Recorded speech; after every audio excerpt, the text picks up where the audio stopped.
लहानपणी मला आठवतं पंडित भीमसेन जोशींच्या घरी मला घेऊन गेले होते तंबोरे त्यांचं काम करायला. आम्ही खेळत होतो. मला माहीतच नाही की मी किती मोठ्या माणसाच्या घरात आले. आणि पहिला जो तंबोरा बनला तो 1850 साली आमच्या मिरजेमध्ये. त्याचा इतिहास असा आहे की माझे पूर्वज होते फरीद साहेब सतारमेकर आणि त्यांचे बंधू. बऱ्याची आपण फक्त दाढी म्हटलं तर दाढी खोदून काढायची.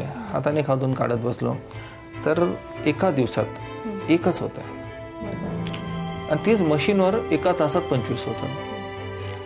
तर पटवर्धन सरकारने सांगितलं की तुम्ही स्वतः हे सगळं बनवायला खाणे चालू करा. अशा रीतीने पहिला तंबोरा मिरजेत 1850 साली बनला. त्या छत्र्याच्या काड्या घेऊन ठोकून त्याच्या तारा बनवून मग तंबोरा बनवायचा. लाकूड काम तर ते येतच होतं त्यांना.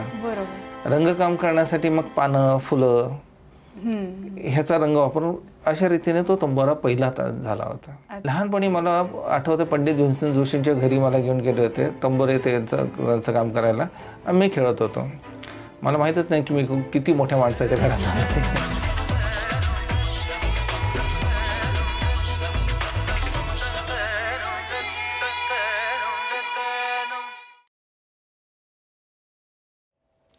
नमस्कार. कल्ट संभाषणच्या या पुढच्या भागामध्ये तुमच्या सगळ्यांचं खूप खूप स्वागत.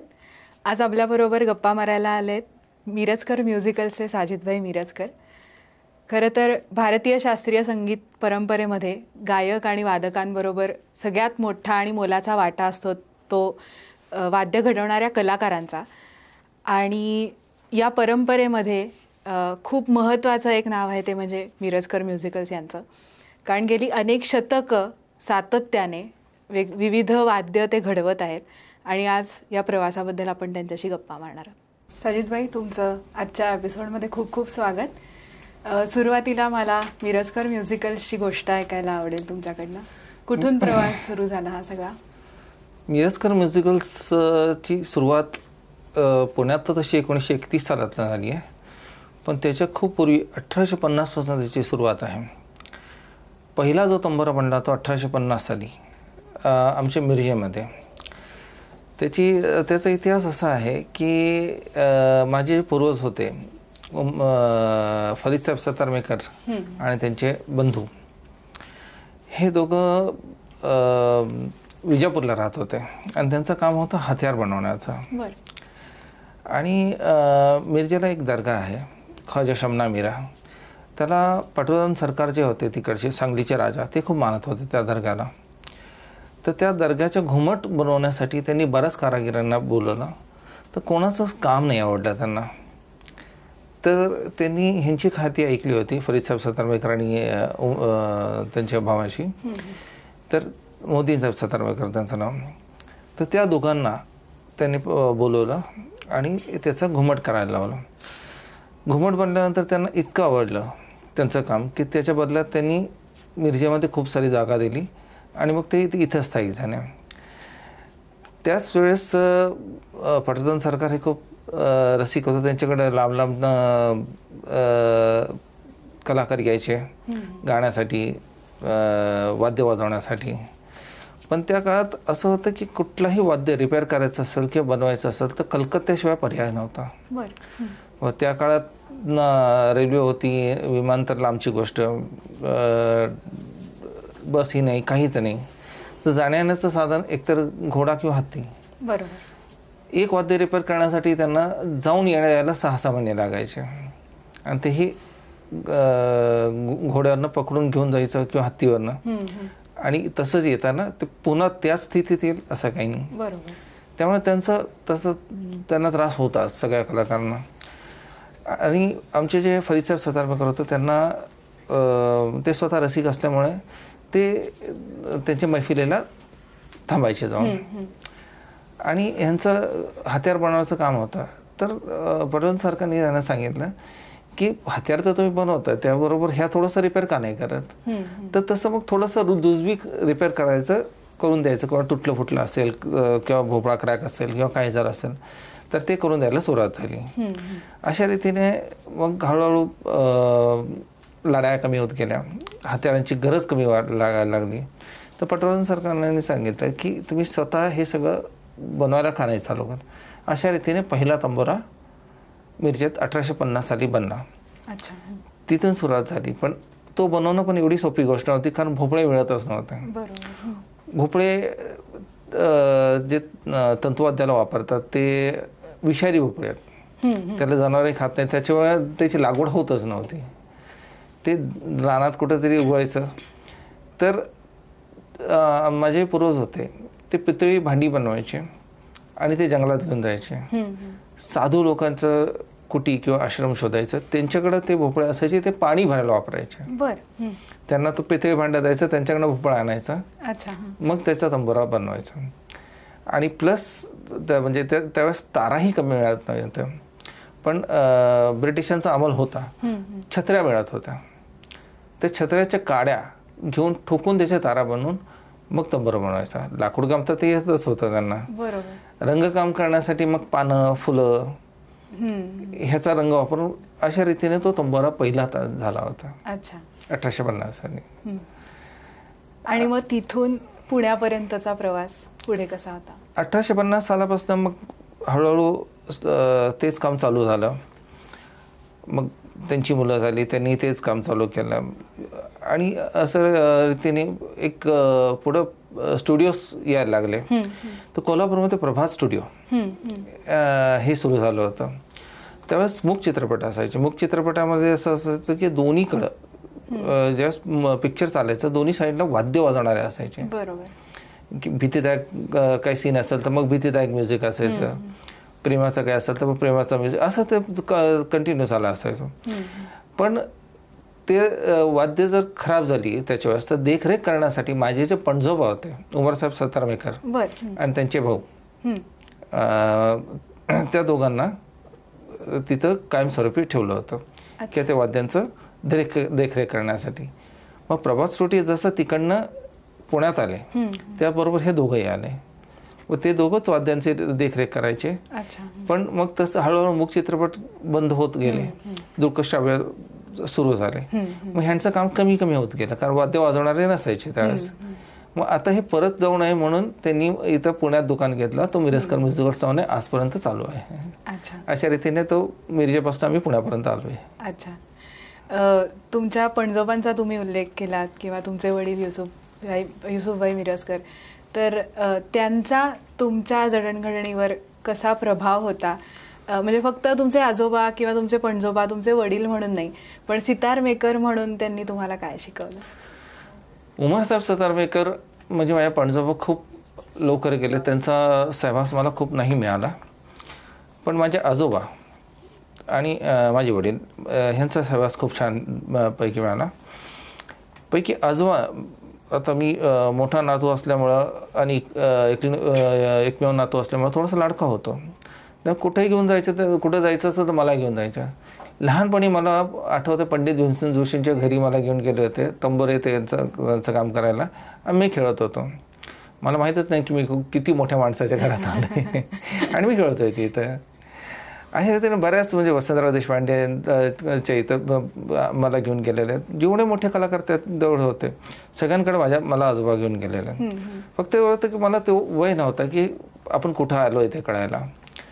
त्याच्यानंतर सवाई गंधर्व संगीत महोत्सव जो चालू झाला त्याच्यामध्ये सुद्धा आजोबांचा खूप मोठा हात होता. सुरुवातीला जो पंडितजीने जो कमिटी बनवली होती त्याच्यामध्ये आजोबांचं नाव होतं. त्यावेळेस पंडितजीने त्यांना सांगितलं होतं की जे कलाकार येतील त्यांचं मग वाद्यांची देखरेख तुम्ही करायची, असं माझ्या आजोबांना सांगितलं होतं.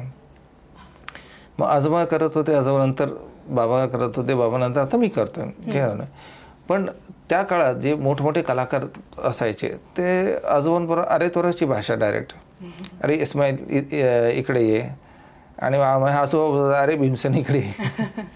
आता हे काल कसं तरी वाटतं, पण त्यावेळेस म्हणायचे. म्हणजे एवढी चांगली मैत्री होती त्यांची सगळ्यांबरोबर.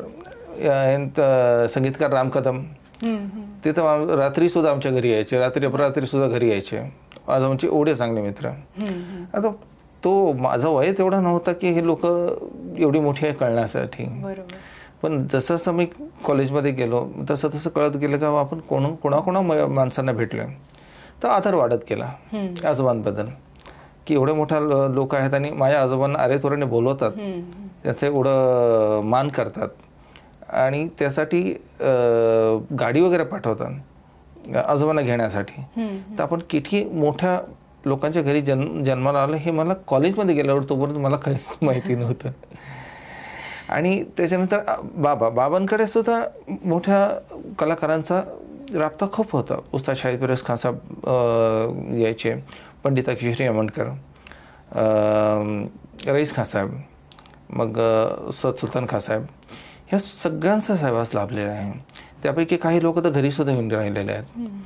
त्या सगळ्यांच्या ह्याच्यामध्ये म्हणजे आता कलाकारांचा तर मान होताच, त्यांच्याबद्दल खूप वाटायचंच होतं, पण ते माझ्या बाबांकडे येतात किंवा माझ्या आजोबांकडे येतात हे माझ्यासाठी खूप मोठं अभिमान होतं मला, की अरे आपण अशा माणसाचा नातू आहोत की आपण ह्या माणसाचा मुलगा आहे. तर ह्या माणसाचा मला खूप अभिमान होता. त्यामुळे मी काय करायचो लहानपणापासून, म्हणजे जसं जसं कळत गेलं त्यापासून आजोबा कसं करतात, बाबा कसं करतात, काय बोलतात, हे सगळं हे गेलो आणि तोच माझ्या ह्याच्यात आत्मसात करण्याचा प्रयत्न करतोय अजून सुद्धा. जमतोय का नाही जमतोय माहिती नाही, पण आत्मसात करण्याचा प्रयत्न तर अजून चालू आहे. क्या बात आहे.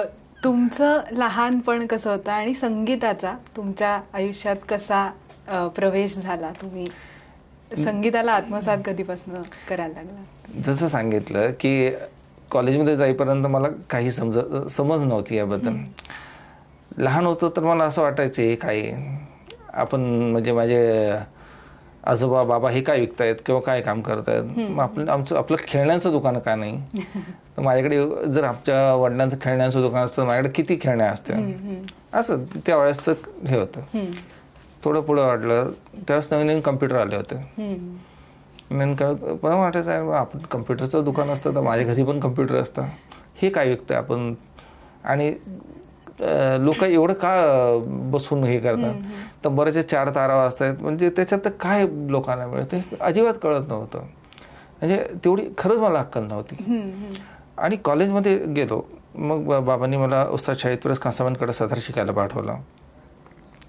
तिथं हळूहळू मला आमच्या घराण्याबद्दल, संगीताबद्दल आणि हे त्याच्या कामाबद्दल मग प्रेम उत्पन्न यायला लागलं आणि त्याच्याबद्दल मग थोडंसं आवड निर्माण व्हायला लागली. तिथून मग मी ह्या क्षेत्राकडे वळायला लागलो हळूहळू. पण लहानपणी असं होतं की आजोबांचं दुकान बाहेर होतं, आम्ही राहायला आतमध्येच होतो. तर आजोबा बाहेर ट्युनिंग करत बसायचे, ते आतमध्ये ऐकायचं. आजोबा बाहेर सतार वाजवत बसायचे, ते आतमध्ये यायचं. मग तो काळ असा होता की शाळेत आल्यावर दुपारी झोपायचं, तर आजोबा ट्युनिंग करत बसायचे आणि ते ऐकत ऐकतच मी झोपायचो. त्यामुळे तो स्वर एवढे कानात बसले आहेत की आता सुद्धा कळलं की लगेच कळतं की बाबा हे काय आहे. तुमचे आजोबा असतील किंवा वडील असतील, पण त्यांच्या व्यतिरिक्त अशी कोणी व्यक्ती की ज्यांचा तुमच्या आयुष्यावर खूप मोठा प्रभाव आहे, मित्र असतील एखादे तुमचे किंवा घरातली एखादी व्यक्ती असेल की ज्यांचा खूप इन्फ्लुअन्स आहे तुमच्या पर्सनॅलिटीवर सुद्धा आणि तुमच्या करिअरवर सुद्धा? खरं सांगू तर माझ्या आजोबांचाच इन्फ्लुअन्स इतका मोठा होता की मला खरं अजून कोणाचा इन्फ्लुअन्स वाटलाच होता नाही. म्हणजे असं वाटलं की तो माझ्या आजोबा किंवा आणि बाबा हाच एवढा मोठा अभ्यास आहे माझ्यासाठी की तेच अजून संपत नाही की मी अजून कोणाचा इन्फ्लुअन्स कसं काय घेऊ. पण तरीही त्या काळातले मित्र होते जे शास्त्रीय संगीतात होते. म्हणजे मी जर म्हणत होतो नाही की अरे हे काय आमच्या घरी विकत असं माहीत नाही, तेव्हाच ते मला समजायचे की अरे तुला माहिती नाही की तुझ्या घरी कोण आहेत, कोण येतात, तू एकदा ते बघ कर. असे मला त्या काळातले मित्र होते काही. पण खरं सांगू तर आजोबा आणि बाबांच्या व्यतिरिक्त तसं तर कोणी नाही आहे. तुम्ही म्हणालात की कॉलेजमध्ये असल्यापासून तुम्ही सतार शिकायला लागलात आणि तसा संगीताचा तुमच्या आयुष्यामध्ये प्रवेश झाला. वाद्य बनवण्याची कला तुम्ही कधीपासून शिकायला लागलात किंवा ती कला तुम्ही कधीपासून तुम्ही अवगत झाली तुम्हाला? तसं 10वी झाल्यानंतर बाबांनी मला दुकानात बसवायला चालू केलं होतं, पण तेवढं सिरियसली घेत नव्हतं मी.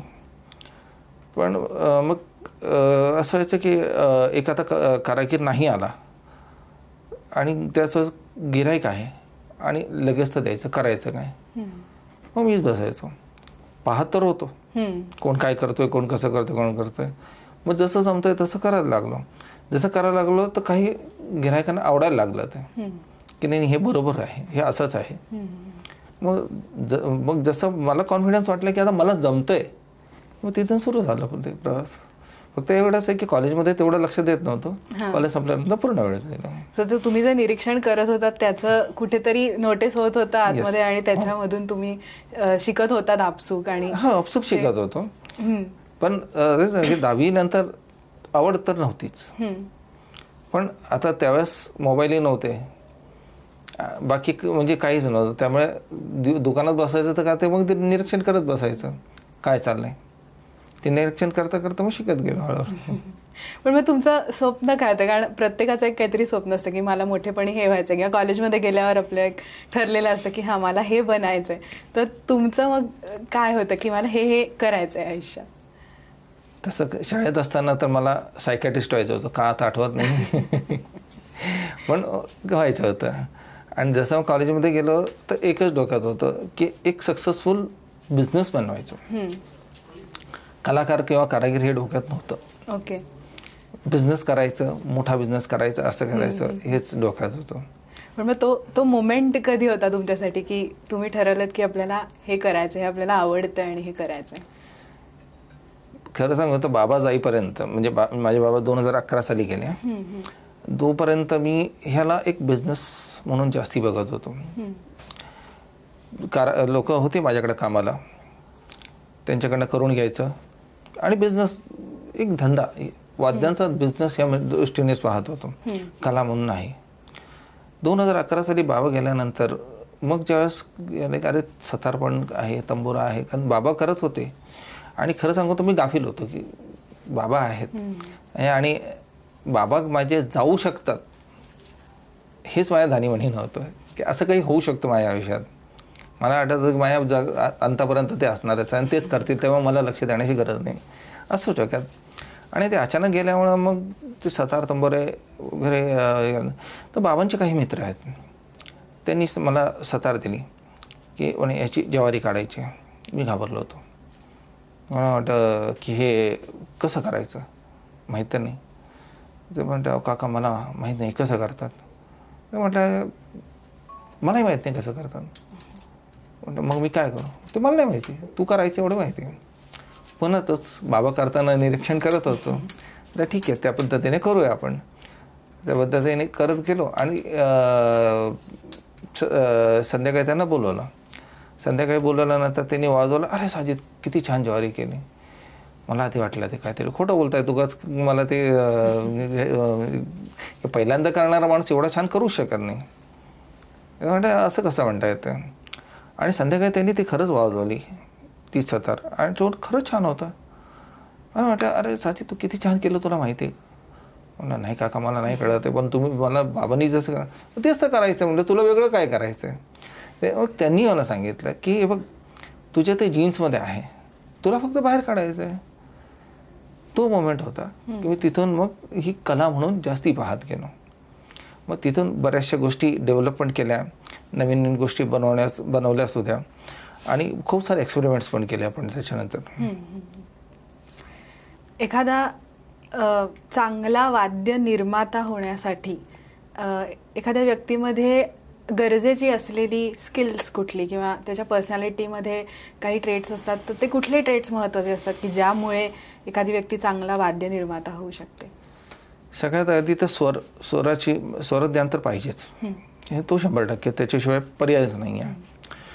दुसरा म्हणजे आवाज म्हणजे त्याचा जो ॲकॉस्टिक्स आपण म्हणू शकतो कुठल्याही वाद्याचा, ते कळणं खूप गरजेचं आहे.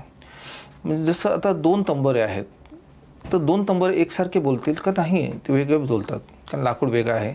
जोडी असेल तर एकसारखं आपण करू शकतो, पण 2 तंबोरे हे वेगळेच बोलतात. पण त्यातला कुठला चांगला आणि कुठला वाईट हे कसं ठरवायचं, तर ते कळण्यासाठी ॲकॉस्टिक्स त्याचं गरजेचं आहे समजणं, की हे लाकूड कसं काम करतो, त्या लाकडाचे ग्रेन्स कसे आहेत, त्या लाकडाचं सिझनिंग कसं आहे ते कळणं खूप गरजेचं. त्याच्याशिवाय नाहीतर तुम्ही वाद्य निर्माते होऊ शकत नाही.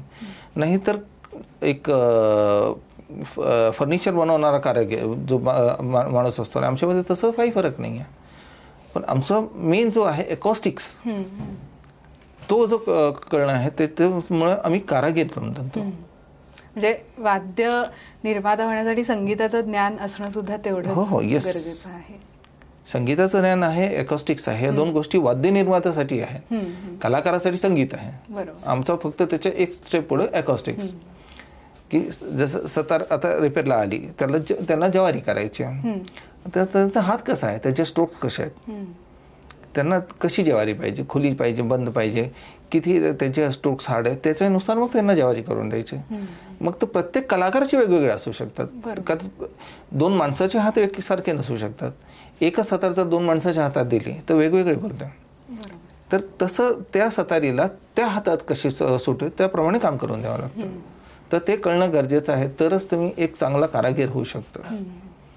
तुम्ही जी वाद्य आता घडवता तर त्यासाठी जे काही सामान लागतं, जे काही लाकूड असेल किंवा अजून काही तारांसाठी लागणारं मेटल असेल, तर ते तुम्ही कुठून आणता? आता लाकूड जो आम्हाला मिळतो तो आता कर्नाटक किंवा आसाममधून मिळतो. तूनचं लाकूड वापरलं जातं आणि एक सागवानचं. भोपळे आम्हाला मिळतात पंढरपूर. पंढरपूरच्या नदीकाठी त्याची लागवड होते. आता लागवड होते ती फक्त वाद्य बनवण्यासाठी. अच्छा. बाकी त्याचा दुसरा काही उपयोग नाही आहे. नाही तर गावाकडची मुलं पाठीला बांधून पोहणं शिकण्यासाठी वापरतात. या दोनच गोष्टी आहेत, त्याला बाकी नाही.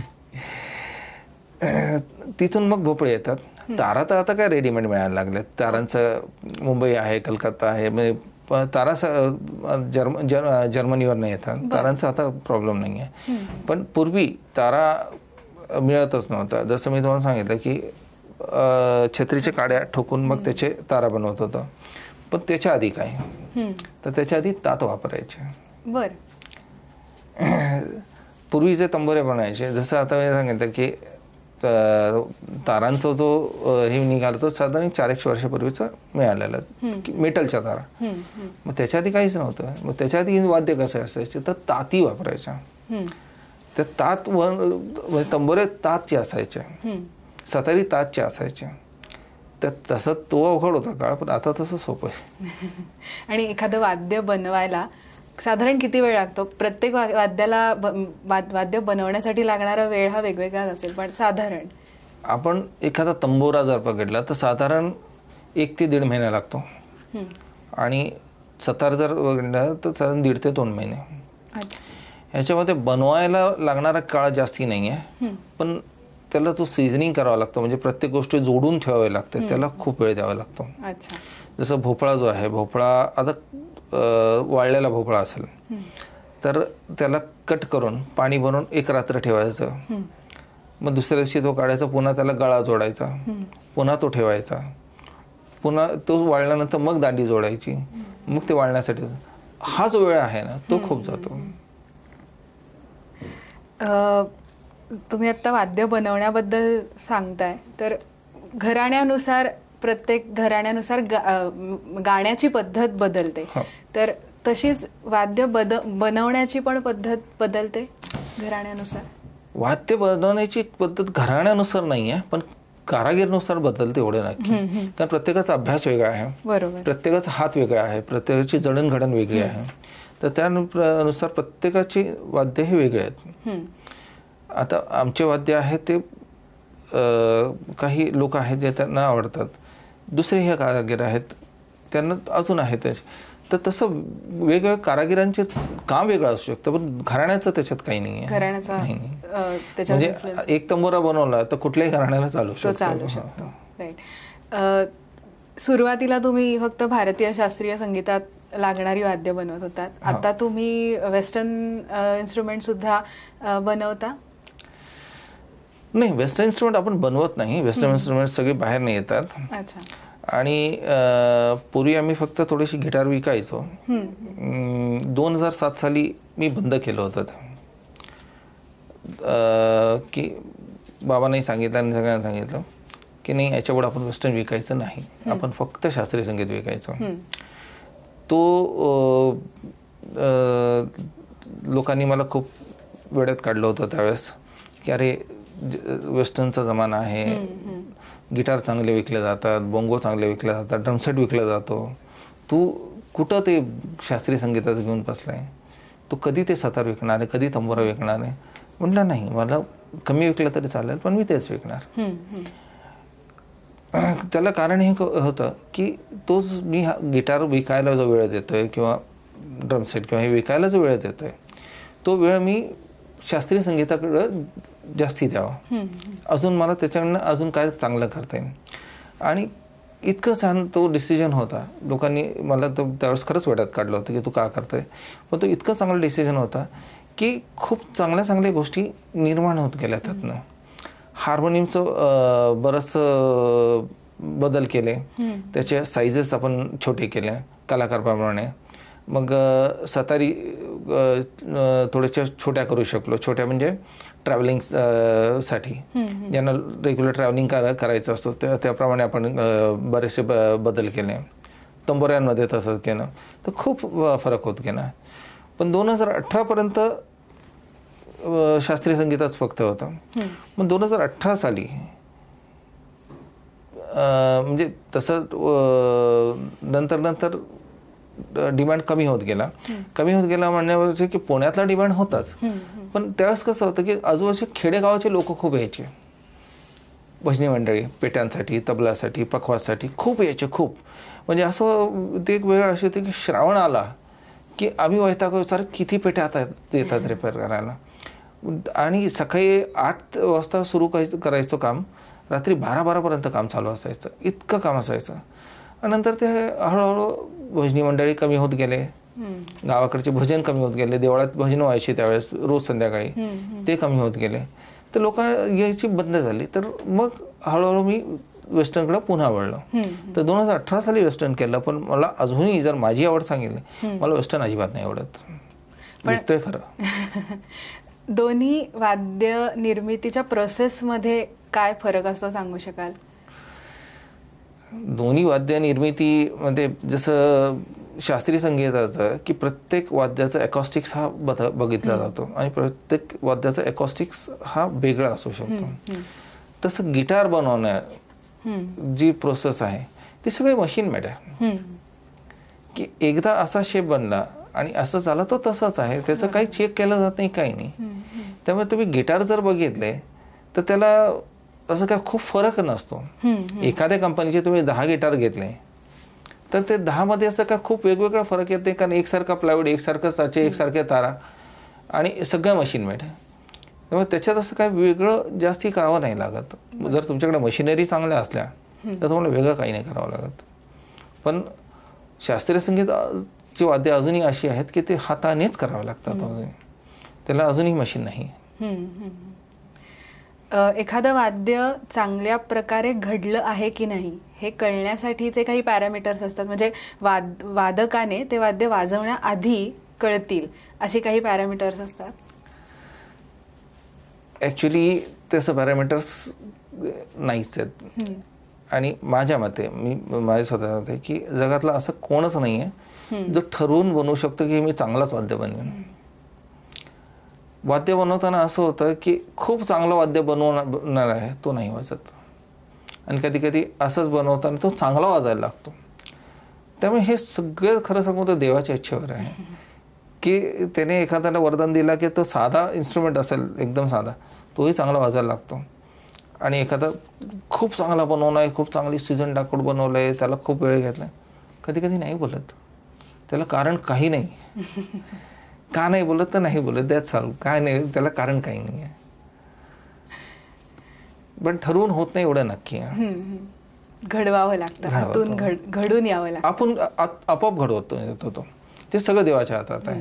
म्हणून आम्ही बऱ्याच वेळा ते म्हणतो गाजराची पुंगी वाजली तर वाजली, नाही तर मोडून खाल्ली. याला फक्त मोडून खाता येते. मिरज म्युझिकल इन्स्ट्रुमेंट क्लस्टर नावाची संस्था नुकतीच सुरू झाली आणि त्यांनी मशीन्सवर सतार आणि तानपुरे बनवायला सुरुवात केली. तर ही जी मशीनवर घडणारी जी वाद्य आहेत तर त्याचा तुमच्यासारख्या कलाकारांवर चांगला काय परिणाम होऊ शकतो आणि वाईट परिणाम काय होऊ शकतो? चांगला परिणाम एकच आहे की जसं मी सांगितलं की वाद्य बनवायला 1.5 ते 2 महिने लागतात. आता सतारी किंवा तंबोऱ्याची आपण फक्त दांडी म्हटलं तर दांडी खोदून काढायची, हाताने खोदून काढत बसलो तर एका दिवसात एकच होतं. आणि तेच मशीनवर एका तासात 25 होतं. एवढा जर फरक पडत असेल आणि मॅन्युफॅक्चरिंग वाढत असेल तर तो खूप चांगला आहे. पण त्याचं नुकसान असं आहे की सगळं मशीन असल्यामुळं त्याचे ॲकॉस्टिक्स तपासायला खूप अवघड जातो. आता जसं तंबोरा बनवतो तर तुम्ही हे कधी ऐकलं आहे का की त्याची जी तबली असते किंवा तबकडी ती सुद्धा ट्यून करावी लागते.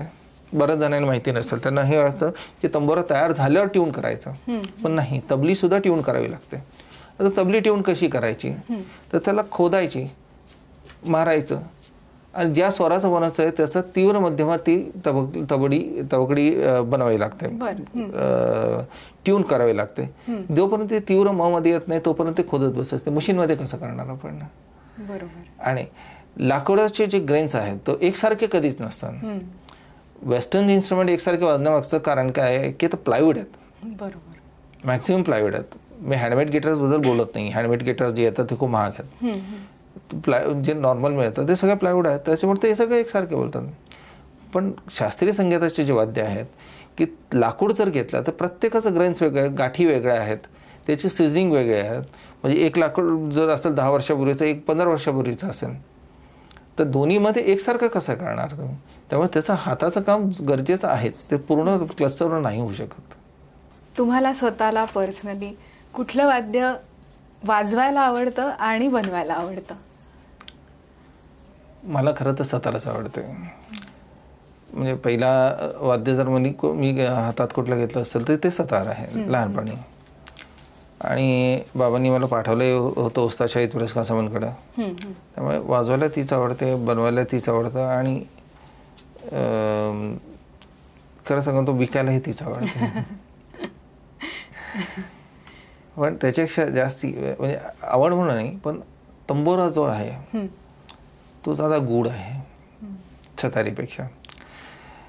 की सतारीमध्ये की पडदे आहेत तुम्हाला वाजवायचे, पण तंबोऱ्यामध्ये प्रत्येक तारेमध्ये जो वेगळा आवाज आहे तो खूप छान वाटतो. तो ऐकत राहावं असं वाटतं. म्हणजे एखादा चांगला तंबोरा तयार झाला, त्याला ट्यून केला तर ते गिऱ्हाईक समोर बसलेलाच तुम्हीच वाजवतो असलेला असतो बऱ्याच वेळा. तो इतका छान वाटतं तंबोरा. आणि तंबोऱ्याचं तुम्हाला माहिती आहे की ते कधीही ऐकला तो छानच वाटतो. तुम्ही सकाळी ऐका, रात्री ऐका, तो छानच वाटतो. संगीत तुमच्या आयुष्यात मुरत जात असताना तुमच्या विचारांमध्ये, तुमच्या मनोवृत्तीमध्ये कसा बदल घडत गेला?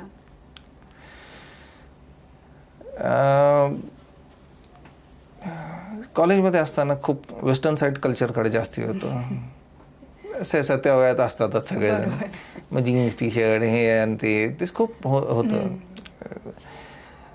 पण जसं जसं संगीत हे गेलं की आपोआप मन शांत होत गेलं. आणि मी होऊन बदल नाही केला, पण आपोआपच ते बदलत गेलं. मग माणसाचं आतलं जर मन बदललं तर बाहेरचं आपोआप बदलतो तो. मग ते हेअरस्टाईल बदलली गेली, मग बोलण्याची पद्धत बदलली गेली, त्यावेळेस जो बेफिक्रीपणा होता तो निघून गेला. एखाद्या माणसाने थोडं अदबने कसं बोलायचं ते शिकायला लागलो. ते तर मी तसं आजोबांकडनं तसं शिकतच गेलो होतो. पण संगीत जसं जसं मुरत गेलं तसं जास्ती हे करत गेलो. आजकाल बऱ्याच लोकांना चांगलं संगीत ऐकणं हे फार अवघड एक गोष्ट वाटते किंवा ऐकण्यात फार रस नसतो. तर तुम्ही ऐकण्याची कला कशी तुमच्यात डेव्हलप केलीत आणि त्यासाठी तुम्ही काही टिप्स देऊ शकाल का? हो, खूप सोप्या भाषेत जर सांगितलं तर आपण सिने म्युझिकबद्दल बोलू. की आत्ताची गाणी खूप जण ऐकतात, रेडिओ मिरची ह्याच्यावर त्याच्यावर, ते कारमध्ये ते खूप ऐकत असतात. पण कुठल्याही गाण्याचं 1 महिना 2 महिने त्याच्यापेक्षा जास्त आयुष्यच नाही आहे. बरोबर. आणि नंतर ऐकणारा कंटाळा तो दुसऱ्या गाण्याकडे वळतो. तर माझ्याकडे बरेच जण येतात की इलेक्ट्रॉनिक तंबोरा पाहिजे किंवा आम्हाला हार्मोनियम पाहिजे. तर मी त्यांना विचारतो की तुम्ही खरा तंबोरा का नाही घेता.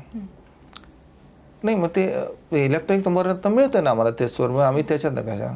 मग त्यांना विचारतो की तंबोरा का वापरतात. मला 99% अजून मला भेटलेलं नाही. 1% फक्त लोक मिळालेत की तंबोरा का वापरतात सांगायला. ज्यावेळेस आपण गाणं ऐकायला बसलो तर तंबोरा जो आपण वाजवतो तो कशासाठी वाजवतो. गायक जो असतो, ठीक आहे, गायक बसलेला असतो, एका ठिकाणी हार्मोनियम असतं, तबला असतो, हातात स्वरमंडळ असतो, तर त्याच्यासाठी पुन्हा तंबोऱ्याची दोन तंबोऱ्याची गरज का असते. मी सांगतोय कार्यक्रमामध्ये. पण एखादा माणूस किंवा घरी रियाज जरी करत असेल तरी त्याला तंबोऱ्याचीच गरज पडते. तो हार्मोनियमवर करत नाही. बरोबर. का. तर ह्याला कारण तोच आहे की प्रत्येक ताऱ्यातनं तो वेगळा स्वर, स्वयंभू स्वर जो निर्माण येतो, पंचमधून ऋषभ येतो किंवा मधले जोड वाजवले तर निषाद येतो, वरचा षड्ज मिळतो, खर्जातनं गंधार मिळतो. ह्या स्वरांबरोबर आपला गळा ट्यून करावा लागतो. याला सांगीतिक संवाद असा म्हणला जातो. म्हणून तुम्ही कधीही बघितलं की कुठल्याही कार्यक्रमात 2 तंबोरे जो घेऊन बसलेले असतात लेफ्ट आणि राईट, तर त्याचा कलाकाराचा संवाद त्या तंबोऱ्यावर चाललेला असतो. बरोबर. की त्याचे जे स्वर आहेत ते त्याच्या गळ्याबरोबर मॅच झाले पाहिजेत, तरच तो सुरेल गाणं चालणार. बरोबर. तर तो लोकांच्या मनापर्यंत पोचतो. बरोबर. तिथं तो चांगला कलाकार होतो की सुरेल हा जो आहे तो तंबोऱ्याबरोबर असतो. तर हे ऐकायचं कसं.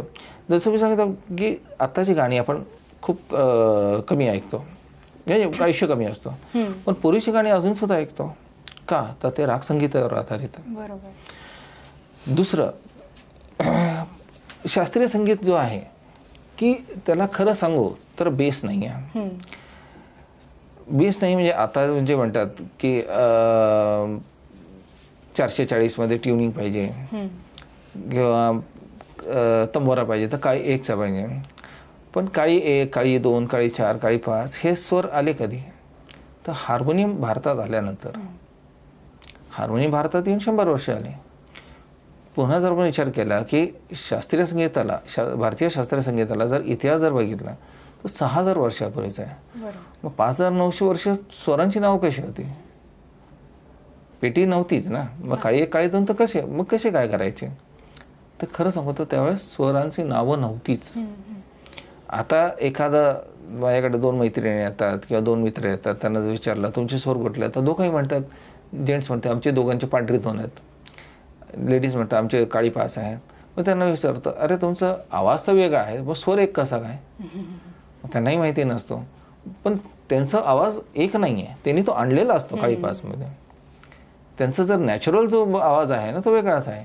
पूर्वी कसं असायचं की आता हार्मोनियमचा जन्म होण्याचा आधी की एखाद्याला तंबोरा घ्यायचा असेल तर तो त्यांनी येऊन गाणं म्हणायचं, माझ्या पूर्वजांच्या समोर बसून गाणं म्हणायचं, मग त्याचं षड्ज पकडून मग तंबोरा धारवायचा. म्हणून पूर्वीचे जे आहे नॅचरल संगीत जास्ती आहे, जो आजही लोकांना आवडतो. सिने संगीतमध्ये जरी बघितलं तरी पूर्वीचे जे राग संगीत आधारित ते अजूनही लोकांना आवडतात. म्हणून लोक अजून सुद्धा ऐकू शकतात, आताचे ऐकू शकत नाही. याला कारण तेच आहे की वेस्टर्न ट्युनिंग जसं आलं, षड्ज पंचम त्यांचा आणि आपला मॅच होते. कारण वेस्टर्न जो आहे तो पूर्णपणे कॅल्क्युलेटेड आहे. 440, 432, 410, 400 असे सगळे कॅल्क्युलेटेड. आपलं शास्त्रीय संगीतला कॅल्क्युलेशन नाही, तो नॅचरल आहे. आपण नॅचरल गोष्टी आवडतात लोकांना आणि त्यांना फक्त हे कळावं लागतं की हे काय चांगलं आहे, मग ते स्वतः आवडतात. आपल्याला काही वेगळं सांगायची गरज नाही. माझ्याकडे बरेच जण येतात लोक, त्यांचं पहिलं असतं की आम्हाला काय कळत नाही, तुम्ही सांगा कुठलं वाद्य घ्यायचं. त्या आधीच घाबरलेले असतात की एक तर चुकीची वाद्य घ्यायला नको. मग मी त्यांना सांगतो ठीक आहे, मी आता तुम्हाला काहीच सांगत नाही, मी तुम्हाला वाजून दाखवतो. पेटी घ्यायची आहे, मी तुम्हाला 3-4 पेट्या वाजून दाखवतो, कुठली चांगली वाटते तुम्ही सांगा. 3-4 पेट्या वाजून मग सांगतात ही चांगली. तुम्ही आल्याला मला म्हटलं होतं की तुम्हाला तर काय कळत नाही, मग तुम्ही कसं काय म्हटलं ही चांगली. म्हणजे ऐकायला एवढंच कळणं असतं. तुमच्या कानाला काय छान वाटतं तेवढं कळणं असतं, त्याच्याशिवाय कळणं काही नाही आहे. आपण एखाद्या हॉटेलमध्ये गेलो तर एखादा पदार्थ घेतला, तो खाल्ला, तो चवीला चांगला आहे का नाही आहे एवढंच फक्त सांगा. चांगला आहे तर चांगला आहे, वाईट आहे तर आपोआप कळतो जिभेला, तसंही तुमच्या कानाला कळतो. आणि एकदा कानाला चांगलं वाटलं की सरळ घेऊन टाकायचं, त्याला विचार नाही करायचा. आणि चांगला वाद्य चांगलाच बोलतो. त्याच्यामुळे तुम्ही काय नाही करता. हा, प्रत्येकाची पसंत वेगळी असू शकते. म्हणजे 4 पेट्यांमध्ये तुम्हाला ही आवडली म्हणून बाकीचे 3 खराब आहेत असं नाही, पण ती पसंत वेगळी असू शकते. पण तुम्हाला जी आवडते ती घेऊन टाकायची आणि कळणं एवढंच असतं. थोडक्यात असतंच सगळ्यांच्या मध्ये, ते फक्त हळूहळू ऐकून नाही, ते सिंपल आहे. एखादं आपण गाणं ऐकलं जे आपण कधीच ऐकलं असतं, ते छान आहे का नाही आहे हे कोणी येऊन सांगतो का आपल्याला? कोणीच नाही सांगत. ते आपणच कानाने ठरवतं की नाही अरे मला कानाला गोड वाटलं, हा गाणं छान आहे. आणि किंवा एखादं गाणं नाही बाबा बंद कर, मला नाही आवडलेलं. हे कसं कळलं? ते आपल्या आतमध्ये आहेच. ते फक्त आपण घाबरलेलो असतो की बाबा हे नाही कळत, याला बाहेर कसं काढायचं. ते जर आपल्याला सगळे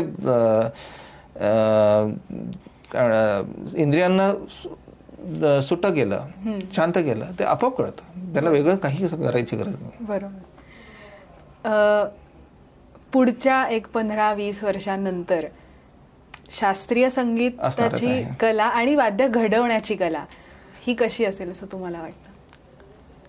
शास्त्रीय संगीत असणार आहे, कलाकार असणार आहेत, पण बनवणारे लोक कमी असणार आहेत. होतंय काय की 12वी झाली की कुठेतरी नोकरी मिळते, 20-22 हजार रुपयाला आय टीमध्ये वगैरे पण मिळते. त्यामुळे लोकांना वाटतं की आता आपल्याला लगेच पैसे मिळायला लागले, तर कोणाची शिकायची वृत्ती राहिलेली नाही आहे. आणि शास्त्रीय संगीताचं वाद्यांचं बनवायची जे टेक्निक आहे ते सुरुवातीपासून खूप किचकट आहे. हात खराब करत होतात, कपडे खराब होतात, दिवस बसून राहावं लागतो. शरस आहे, आता तर फेविकॉल आहे, पॉलिश आहे, सगळे हात बरबडलेलं असतं. ते कोणाची तयारी राहिलेली नाही आता. त्यामुळे तसं बघितलं तर कलाकार म्हणजे कारागीर कमी होणारच, एवढं नक्की. पण ही लेगसी पुढे चालू ठेवायची असेल तर ती कशी चालू ठेवता येईल आपल्याला? मी माझ्या मुलाला तर मी शिकवतोच आहे. त्याला मी पहिलीत असताना सुद्धा मी हे सांगितलं असतं की तुला कुठपर्यंत शिकायचं आहे, किती शिकायचं मी तुला अडवणार नाही. तुला भारतात शिकायचं, भारताच्या बाहेर तयारी माझी, पण एक लक्षात ठेवायचं की यायचं इथंच. लक्ष्मीवाडीच्या दुकानात बसायचं आणि काम हेच करायचं. तू किती पुढं MBA झाला, तू डॉक्टर झाला, इंजिनियर झाला, मला त्याच्याशी काही घेणं नाही आहे. तेव्हा हे डोक्यात ठेवून तू जेवढं शिकायचं ते शिक. तर आधीच त्या डोक्यात टाकलं होतं, त्याच्यामुळे त्याला माहिती होतं की आपल्याला काय करायचं. त्यामुळे तो इकडे तिकडे त्याचा विचारच नव्हतं. आता MBA झाल्या होतंय, तो MBA झाला की लगेच तो दुकानात यायला चालू करणार आहे. त्यामुळे त्याला मी शिकायला चालू केलेलं आहे वाद्यांचं आहे. पण बाकीचे जे मुलं आहेत त्यांना मी बऱ्याच वेळाच बोलवतो की तुम्ही या. काही कॉलेजचे मुलं येतात की आम्हाला यायचं आहे, तुमच्याकडे काम शिकायचं आहे, तुम्ही शिकवाल का? म्हटलं खरंच या, मी तुम्हाला शिकवायला तयार आहे, तुम्ही येऊन बसा. येतात 1-2 दिवस, पण नंतर येत नाही. जसं बघतात की हात खराब व्हायला लागलेत, हे खराब व्हायला लागलेत, येत नाही. कोणाची ती इच्छा नाही आहे. ते जरा खरं सांगू तर वाईट वाटतं की पुढे जाऊन काय होणार आहे. पण हे आहे की शास्त्रीय संगीत असणार आहे, पण कारागीर कमी होणार आहेत. एक शेवटचा प्रश्न, तुमचा आवडता एखादा संगीतकार असेल, वादक असेल, गायक असेल, एखादं संगीत किंवा वाद्य हे तुम्हाला रेकमेंड करायचं असेल आपल्या प्रेक्षकांना? तसं तर मग मी तंबोरा सांगेन की तंबोरा हा जो आहे हे तंबोरा याच्यासाठी हे गाणं, आणि गाणं जर एकदा तुमच्याकडे आलं की स्वरज्ञान आलं, स्वरज्ञान आलं की नंतरची वाद्य टेक्निक राहतात. म्हणजे तुम्ही एकदा गाणं चांगलं आलं आणि त्याच्यानंतर तुम्ही सारंगी शिकायला गेला, खूप लवकर शिकू शकता, कारण स्वरज्ञान आहे तुमच्याकडं. सतार चांगली वाजवू शकता कारण स्वरज्ञान आहे. नंतरचे टेक्निक्स आहेत तुमचे. बरोबर. पण सुरुवातीला मग मी तसं तंबोरा हाच सांगेन की तंबोरा घेऊन त्याच्यावर गाणं शिक. आणि तंबोरा म्हणजे खरा तंबोरा, इलेक्ट्रॉनिक नाही. तुमचा आवडता एखादा गायक, संगीतकार? पंडित भीमसेन जोशी. पुण्यात राहणार माणसाला अजून कोण आवडणार? खरंय. लहानपणापासून त्यांना बघत आलेलं आहे, त्यांचंच ऐकत आलेलं आहे. आणि लहानपणी अजून बरोबर सवाई गंधर्वला गेलो आहे, बाबांबरोबर गेलो आहे. तर शेवटचं त्यांचं ऐकून निघायचं ही एक सवय झाली होती. आता आम्ही त्यामध्ये जरा कम नशिबी आहोत की आमच्या नशिबात ते नाही आहे, लवकर गेले ते. पण त्यांनी जे छाप सोडून गेलेले आहेत त्याच्या पुढं तर नाही मला अजून कोणी आवडलं. अजूनही तुम्ही सवाई गंधर्वला? अजूनही वाद्यांचं काम माझ्याकडेच आहे, वाद्यांची देखरेख तेच आहे. माझं असं नाही म्हणणं की बाकीचे कोणी चांगले गायलेले नाही आहेत, खूप चांगले चांगले गायक आहेत. पण माझी जर आवड असली तर मी त्याच्या पुढे अजून नाही जाऊ शकलो, म्हणजे त्याच्या पुढे नाहीच आहे कोणी माझ्या मते तरी. तिथं सगळं संपलेलं आहे. त्यामुळे पंडित भीमसेन जोशी आहेत, माझे दैवत म्हणा, काही म्हणा, ते आहेत. पंडित भीमसेन जोशी तर आता आपल्यात नाहीत, पण आजच्या पिढीचे, आजच्या काळातले असे कुठले संगीतकार, गायक म्हणा, जे तुम्हाला असं वाटतं की ही लेगसी पुढे नेऊ शकतील?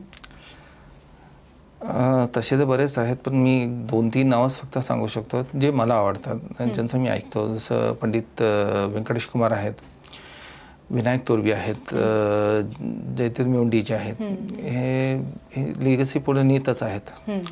आणि त्याच्यावर अजून काही यंग एजचे पण आहेत, तेही अजून बरेचसे नाव आहेत, पण तेही अजून पुढे येतील.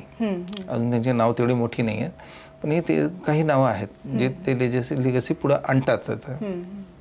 तुम्ही स्वतः गाणं शिकला, म्हणजे गायन तुम्ही शिकला आहात? नाही, मी शिकलो फक्त साताराच. अच्छा. तेही काही दिवस.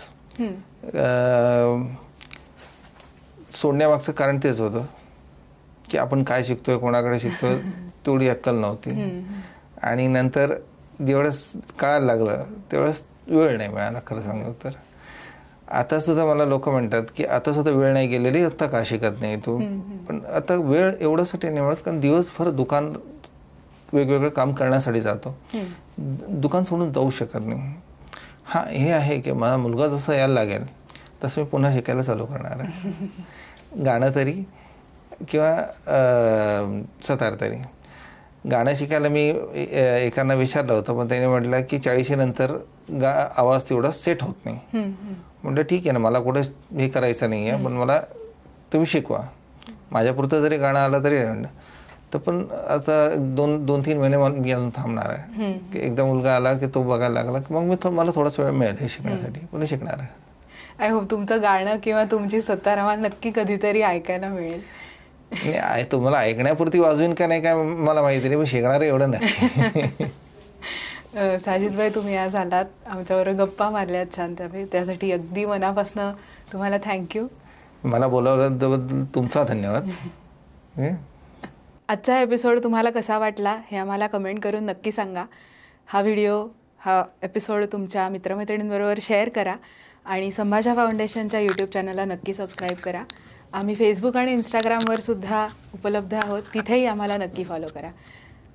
भेटूयात पुढच्या भागात.